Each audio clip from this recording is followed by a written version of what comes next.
Good morning. Today we'll be talking about vitiligo, which is a condition that a lot of people are very suspicious of, and they really shouldn't be. Thank you, Dr. Cole, Ogo, and Joshua for being on the program. It's a pleasure to have you with us. Pleasure to be here. Now, thank you. Thank you. So, talking to you, if I may just kick off with you, Joshua. I know you were born. Can you just tell us about how you have experienced living with vitiligo? When did you first notice it? How did you find out that you had vitiligo? Was it something you've had ever since you were born? Did it come on later on? And just, if you could just share with us your story.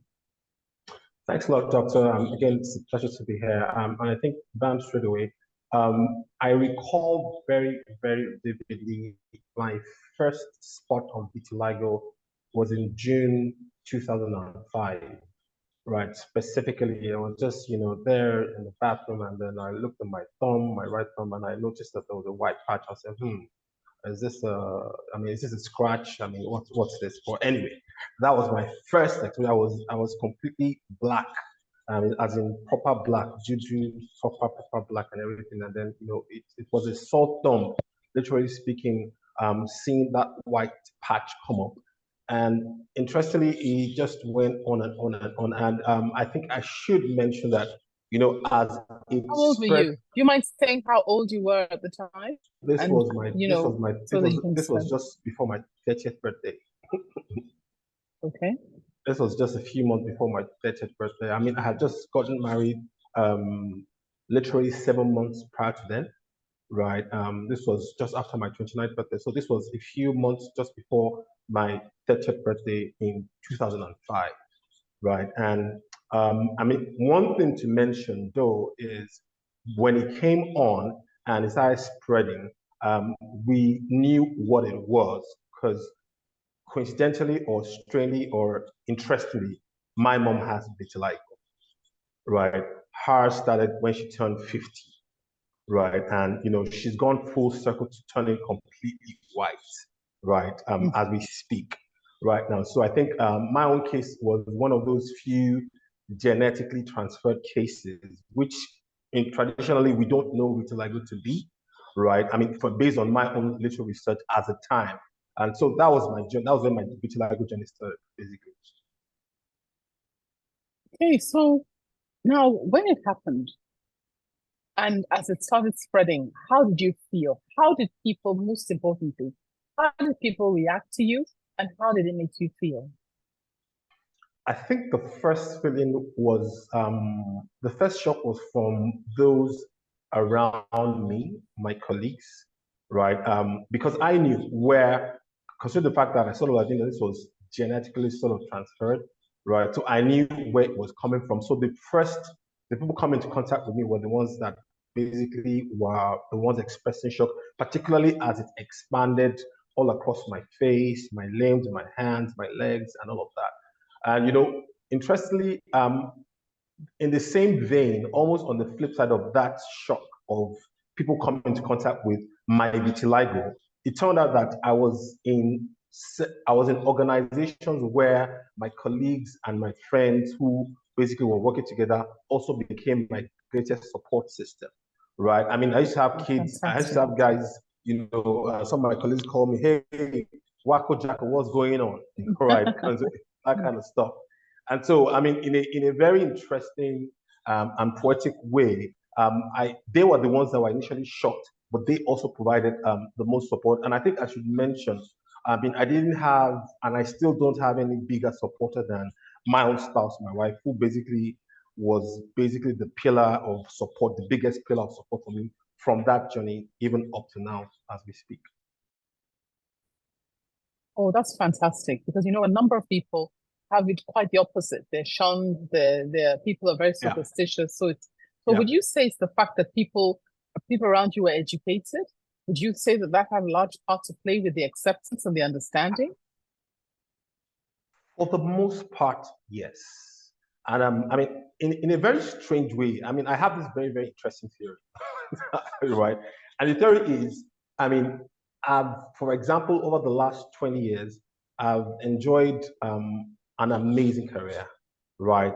To the pinnacle of what anybody, any career person would have loved to. And sometimes in my mind, I'm like, if I was a regular guy, I mean, I don't know if this kind of opportunity, because like you said, and like you've observed, I've always had around me people that were quite exposed and people who are very, very, who understood inclusion and diversity.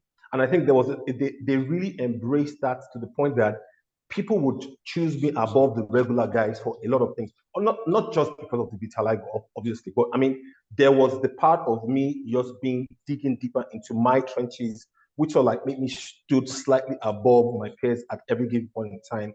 And I mean, it wasn't a problem for people to put me forward to the senior management of organizations, to be a rep for the businesses, almost up to the point of being the brand and say, you know what, that guy with the dual skin, that's our guy. So I think for the most part, I mean, the level of education, enlightenment, and exposure of those that were around me in my journey, I think really, really, I mean, I can imagine if this was one village boy somewhere that came off with vitiligo, it probably would have been a very different outcome. So I think that plays a big part of it. Okay, no, that's great. And it's really encouraging to hear that. And I think I want to say kudos to your organizations, the ones that have supported you. And that is what we're looking for.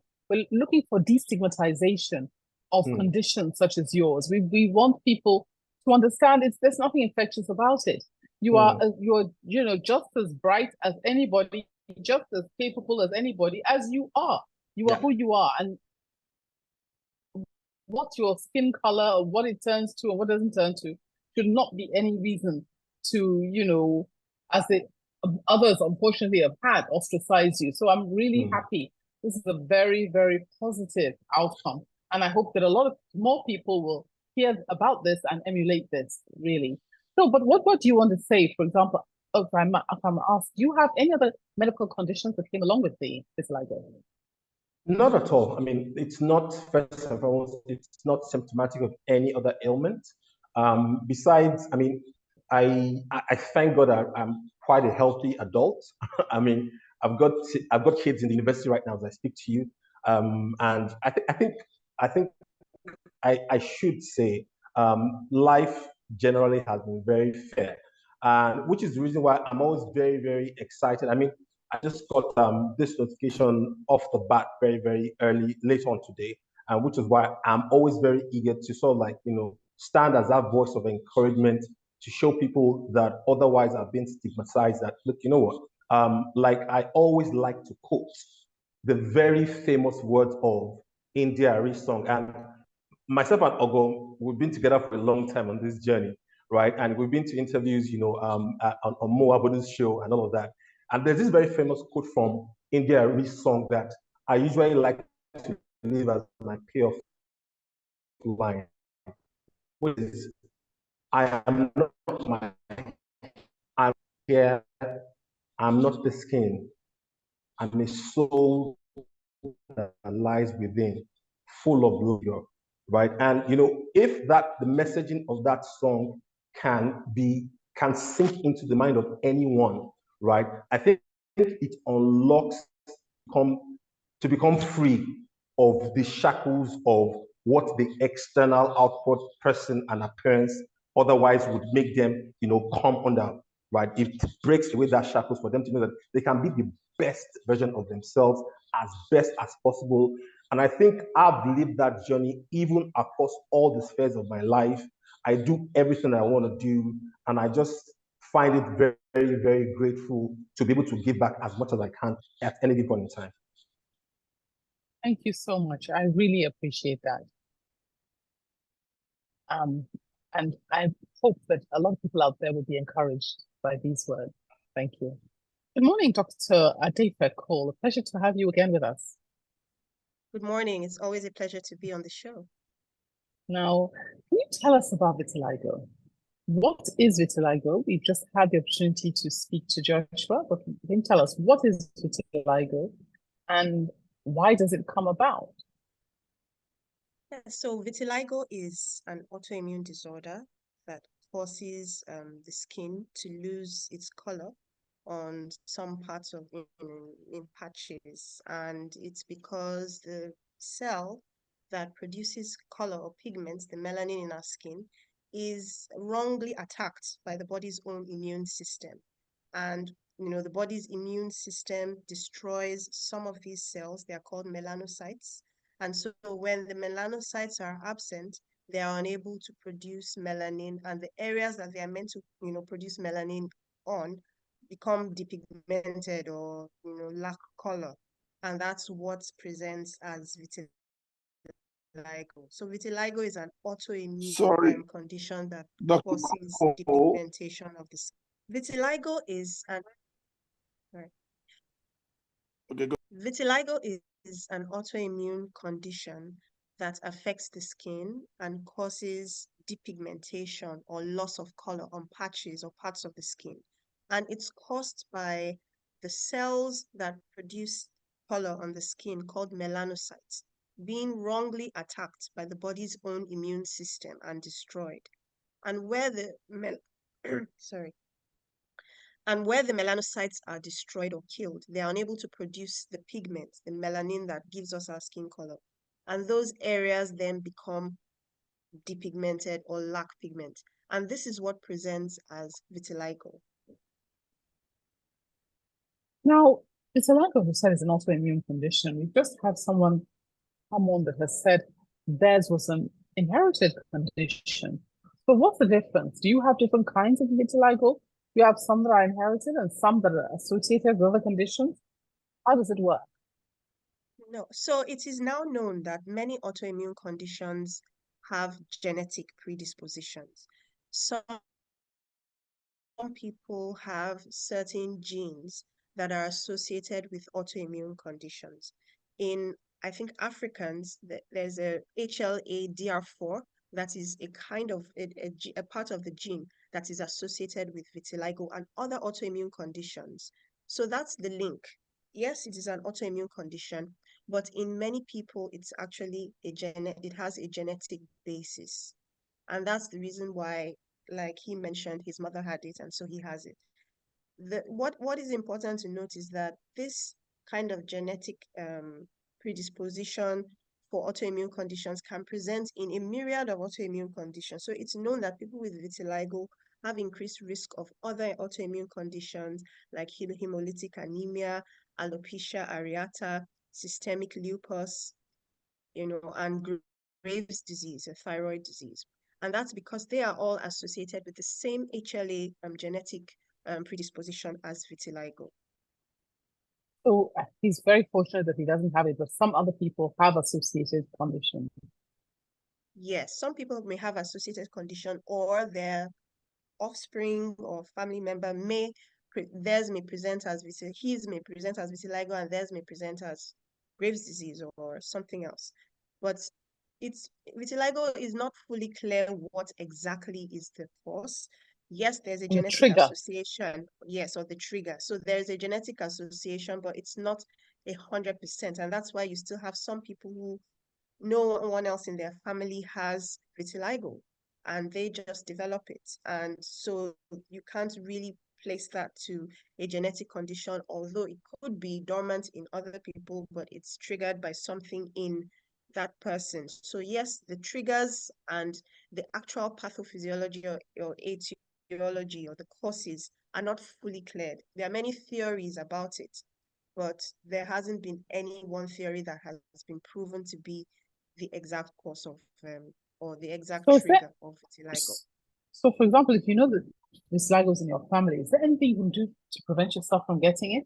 Maybe live a healthier life? Is there anything that, I mean, I know it's unknown, but what are the possibilities for the person listening here today and thinking, what can I do about it? There is still a lot of ongoing research in this area. So no, there are some expert opinions for now of what you can do. Live, like you mentioned, healthier life, healthier diet, make sure that your vitamin D levels are adequate, make sure that you eat a diet rich in fruits, vegetables, and exercise regularly.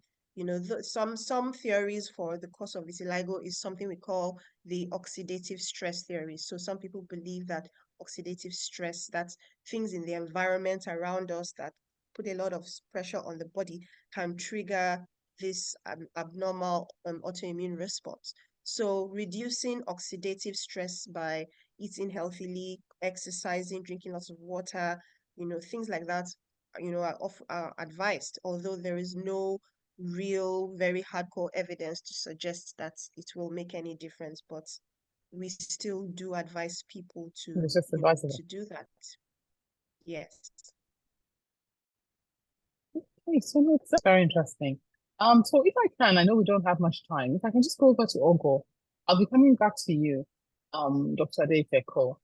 Ogo, can you tell us about why you started this foundation on vitiligo? Well, basically to create awareness and support other people living with it. Because of I actually started it by accident. I never set out to start a foundation. I broke out with a condition that I wasn't getting any meaningful explanation to as at the time. This was in 2005.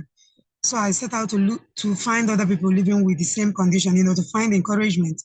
I found people who needed encouragement more than I do, and then encouraging them, I got encouraged, and that was just how it started. You know, so there was so much misconception, different, you know, I mean, you know, our Africa, anything we don't understand, we give it a name.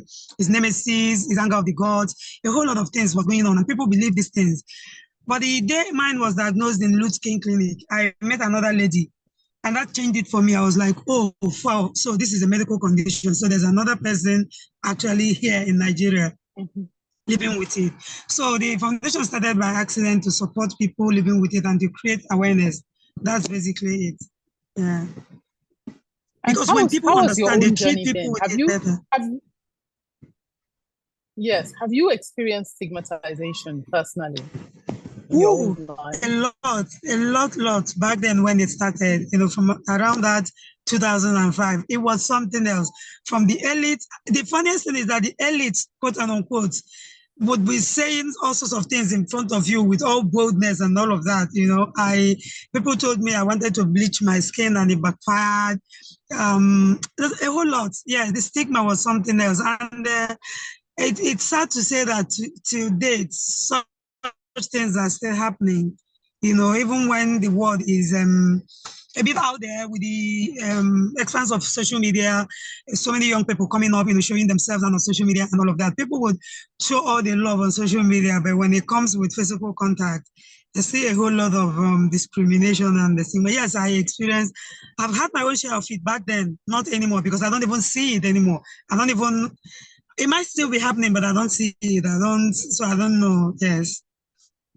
You don't let it affect you, but you've been able to succeed in spite of that. In spite of that discrimination, and yes, no, yes, you've been able to just do what you need to do and stand strong. Yes, and that is what I try to, you know, step down, especially in young people.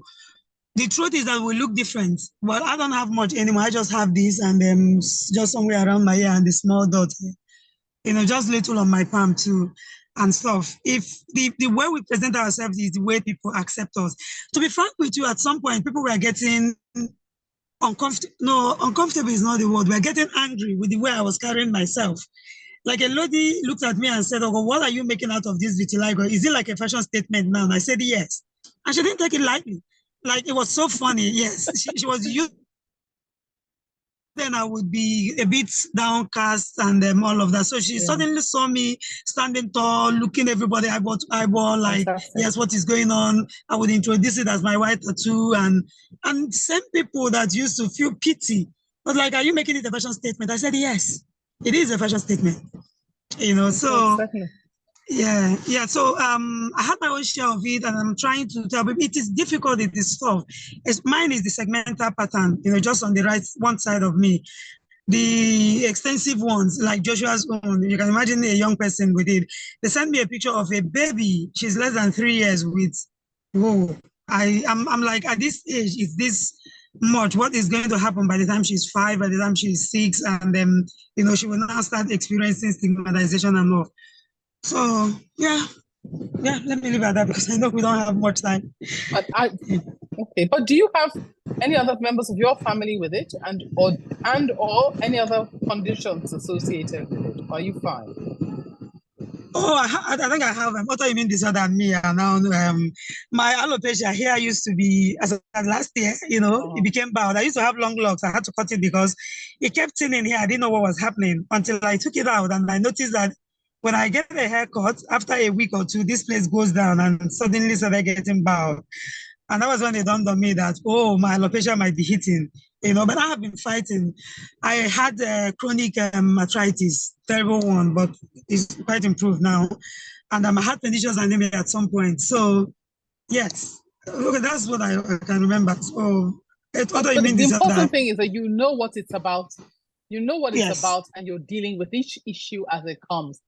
We don't have much time, so if I can just turn to Dr. Adeife, Dr. Cole, can you just give us some last words for our listeners as to perhaps what you think they should be doing and how you think they can handle this condition when they see it in others or if they have it themselves? Yes, vitiligo is not contagious, and you don't get it from touching people, and people with vitiligo can live normal, healthy, happy lives. Most people with vitiligo will not have other conditions. A few people will. And so it's important also to work with their dermatologists and physicians to check for other conditions and manage them early if they do arise so that they don't affect quality of life. People with vitiligo often face psychological disruption.